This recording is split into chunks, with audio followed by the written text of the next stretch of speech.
Hi everyone, I'm Sandy and welcome back to my channel. Today I have a fun video planned for you, which is to basically close out one of my reading projects of 2023, which was to read books about health and the body in an effort to try and educate myself about some of my own issues, whether they be mental or physical.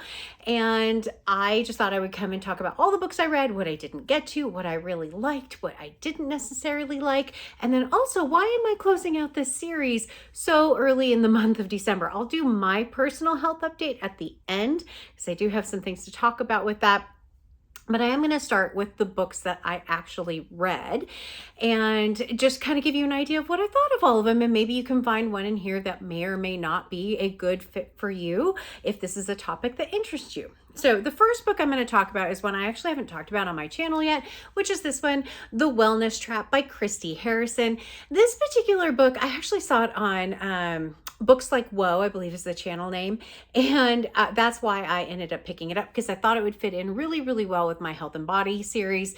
This book wasn't quite what I wanted it to be. It's not that it was a bad book, but it talks more about wellness culture and things like all of the trends you might see on social media. It might talk about different kind of components of it, everything from supplements to vaccines, things like that. The thing that, so for what I was looking for about my personal health, this isn't something that I was really looking for as far as a topic. It is interesting. One of the things that I thought was really, really impactful in this particular book is that when you find information on the internet, just do a process called SIFT.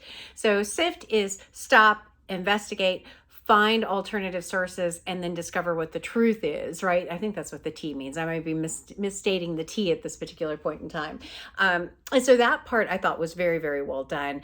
I did like this cover because it talks a lot about like this green juice or celery juice in one of the different components of it, but it wasn't quite what I wanted for health and body. So that was the last one that I had read. I had two books that I did not get to. One was this memoir by Cameron Manheim, which is Wake Up, I'm Fat. I still want to read it. I don't know when I'll get to it, but I didn't get to this one. I also didn't get to this one, More Than a Body by Your Body Is Not an Instrument by Lindsay Kite and Lexi Kite. I do want to still read this one as well, but those two were on my 2023 TBR, and I will not be reading them in the month of December. So when I look at the other books that I have a wide variety of different kinds of types of books that are for different purposes. One set is really like more about memoirs or biographies about people. Both of these books were not bad books, but they kind of fall towards the bottom of books that were helpful to me. So the first one is this one. It is Hungry Heart by Jennifer Weiner. It is a memoir, and I did find it interesting, but again, there wasn't a lot of things in here for me personally. I thought it was really great to read another person's story. If you're not familiar with Jennifer Weiner, she is a writer who tends to write plus size people into her stories, and a lot of them are kind of romancy stories as well. But this memoir was okay, but it wasn't one that actually stuck with me very much. So yeah, Jennifer Weiner, I finished that one. And then the next one I read was this one, Fat Girls Hiking by Summer Michaud-Skog. And this is all about different profiles of different people of all kinds of different body types and disabilities, hiking in different areas. And so there is an actual group that takes people out and gets people outside, which I think is absolutely incredible. I felt like the profiles were really, really well done. But again, for me, it didn't really give me a lot of insight into the things that I was personally looking for. And so while I would say it's a good read, it's not one that I would say read in order to learn about health in the body. I think it helps provide perspective on what people are going through, which I thought was really incredible. Okay, so the next books, there's two books in here that were kind of diety books. One actually has the word diet on the cover and one doesn't. So the two books I'm going to talk about, the first one is The Effit Diet by Carolyn Dooner. This says eating should be easy. It's not easy for me sometimes. And the second one was Metabolism Makeover by Megan Hansen. And so these two books approach this topic very, very differently. This particular book is basically saying, kind of don't worry about it. Your body will figure it out. Things will even out. And then you'll just naturally stop eating where your body wants to stop eating. This was a tough one for me because if you have disordered kind of eating or a disordered relationship with food, this one doesn't feel very attainable. It feels very hard to leap into this space. I have a very long video talking a lot about this particular book if you're interested in it. But for me, for someone who's looking for like solutions and ways to go about learning things of how to do things differently, this did not feel super attainable. It's very, very simple in concept, but mentally for me, I just couldn't jump into this space. So the next book that I found is probably the best one that I read out of all the books I read that gave actionable items. By far my favorite book from that perspective, and that is the Metabolism Makeover book by Megan Hansen. So the reason why I liked this particular book is because it doesn't focus on food as the only thing. There's only one section in this that actually focuses on what you're eating. It focuses on a big set of different things that you can do to help maybe improve your metabolism or improve how you feel. One is sleep, one is stress, one is strength training, one is just plain movement, all of those different pieces that can help make up how your metabolism functions. And this particular book, I dove in with both feet and really took this one up and was really focused on this for a few months. And then I had a misstep. I kind of fell off of this, and I will talk about that at the end. But I don't think this book is any less valuable. I think out of all the books, as far as giving me something that I can focus on, there are things in this not related to food that I should be doing all the time. I should be moving all the time. I should be getting up every hour and walking downstairs. I should be getting more steps in per day. All of these different pieces that are completely attainable, I was doing for 3 months and then just within an instant stopped. And so I will, like I said, I'll talk about that kind of at the end. But as far as a book that gave me the most actionable things, the book that I related to the most, the book that I thought could do me the most good, this book from a how you eat and how you live perspective was by far my favorite one out of all of the books that I read. And so I will put this one right here for you. Maybe stay. Okay. So that one was one of my favorite ones. The other two books that I read were really not about dieting as much. They were more about kind of how you feel about your body, the emotional side of it. And those two books were The Body Is Not an Apology by Sonia Renee Taylor and Body Respect by Linda Bacon and Lucy Aframore. So I'm going to talk about actually this one first. This particular book, I did rate this one 5 stars. There's a lot of pieces in this book that I related to. It's not going to be one that really helped me kind of move forward, I think, and definitely didn't necessarily help me with how I felt about my body per se and how it didn't give me really anything to kind of help change some things. It did make very clear that I am not good at self-acceptance, about radical self-love, about, feeling okay in my skin. I would say that this book is very much in that, but it was one that I put it down and just really kind of never thought about it again. And it wasn't one that I said, oh, I need to read that again and pick up these things again. It was really great in the moment. And then I just kind of let it go, which is really too bad. It makes me think I should probably reread it at some point, but that is this particular book. But I did rate it 5 stars at the time that I read it and thought it was amazing. I do have a full video, I believe, talking about this one as well, which I will leave linked in the description below for you. But that is Your Body Is Not an Apology.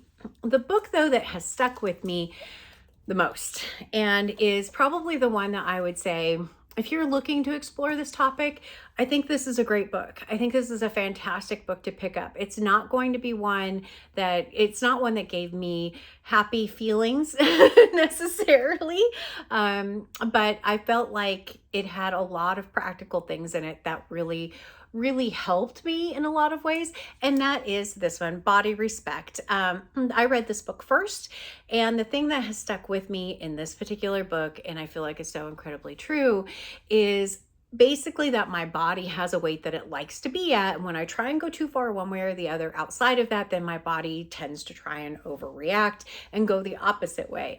And that, metabolism set point of my body is one that I'm not happy with. But, the ideas and the thoughts around this book about trying to accept yourself and understand that and come to terms with that are the parts that I still think about all the time. I'm not saying I'm good at that. I'm not. I'm horrible at that.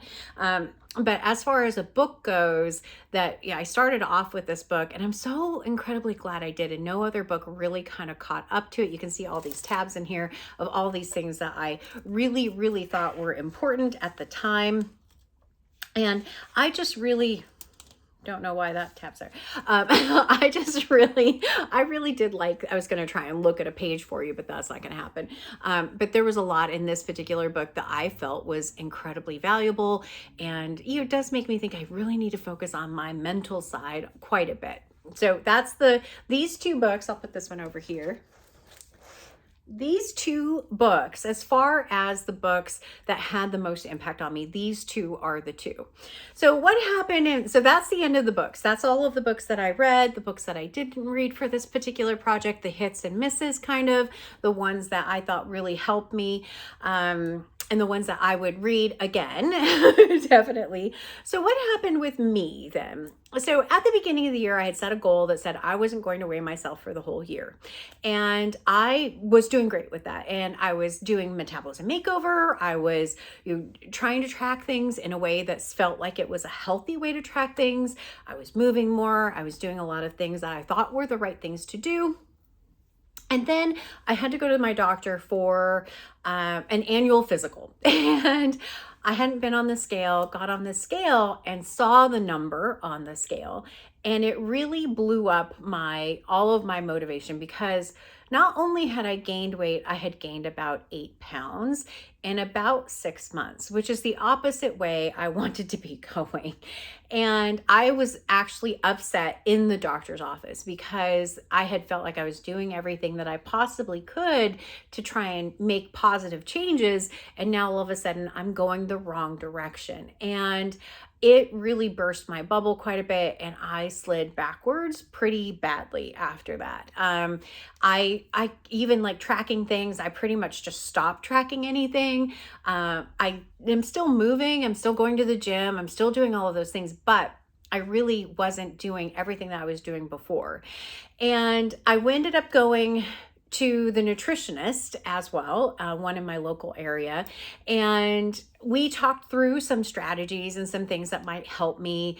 At that point, I had gained another 4 or 5 pounds, I think.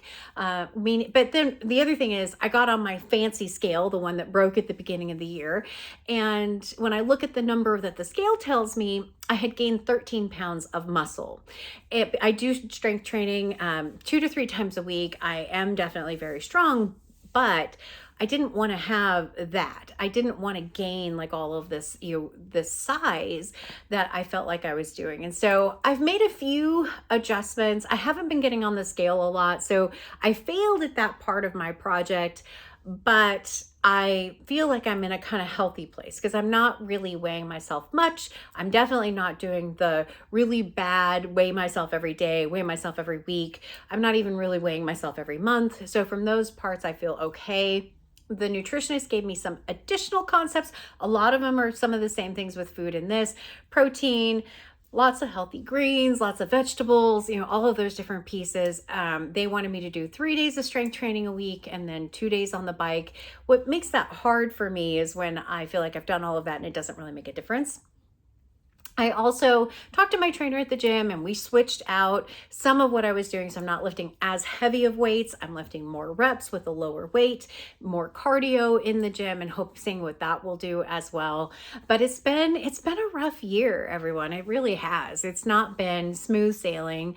It didn't do what I wanted it to do. It did in that I feel like I have a lot more education behind me. I feel like I have some good strategies in places, but my overall goal of hoping to have lost some weight this year just isn't happening. And so that's part of why I'm closing out this now rather than at the end of the year, because I'm not going to read any of the other 2 books that I have left to read. And the goal of not stepping on the scale at all this year, that has also been kind of blown. So that's my experience. How has your journey been? I'd love to hear that in the comments. If you'd like to leave me one, I would love that. If you don't feel comfortable leaving a comment, just leave me a heart, leave me a lovely heart. I would love that as well. It just to let me know that you're there. I appreciate that more than you know. But yeah, we'll see what 2024 brings from a goal perspective, whether or not I want to keep going with this series. I would like to read some other things. I'd like to find some things that really work for me. So we'll see. But it's been a little rocky. It's been a little rocky this year. So that is my update for you. I hope you enjoyed this series. I hope you found a book or 2 that you might have gotten something out of. I would love to hear that as well. But as always, like, comment, and subscribe. And until next time, everyone, thanks. Bye.